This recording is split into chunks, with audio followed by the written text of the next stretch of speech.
আলিপুরদুয়ারের জেলা জুড়ে পালিত হলো রবীন্দ্র জয়ন্তী।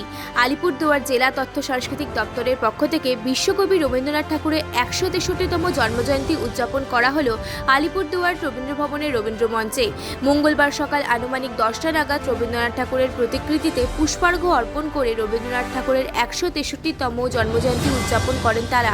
জানা যায়, এদিন রবীন্দ্রনাথ ঠাকুরের ১৬৩তম জন্মজয়ন্তী উপলক্ষে কবিতা পাঠ ও সাংস্কৃতিক অনুষ্ঠানের আয়োজন করা হয় আলিপুরদুয়ার জেলা তথ্য সাংস্কৃতিক দপ্তরের পক্ষ থেকে। উপস্থিত ছিলেন আলিপুরদুয়ারের জেলা শাসক সুরেন্দ্র কুমার মিনা, আলিপুরদুয়ার জেলা তথ্য সাংস্কৃতিক আধিকারিক সুপ্রিয়ানুষ বাসকে, এসজিডিএ চেয়ারম্যান সৌরভ চক্রবর্তী, আলিপুরদুয়ারের বিধায়ক সুমন কাঞ্জিলাল সহ অন্যান্যরা।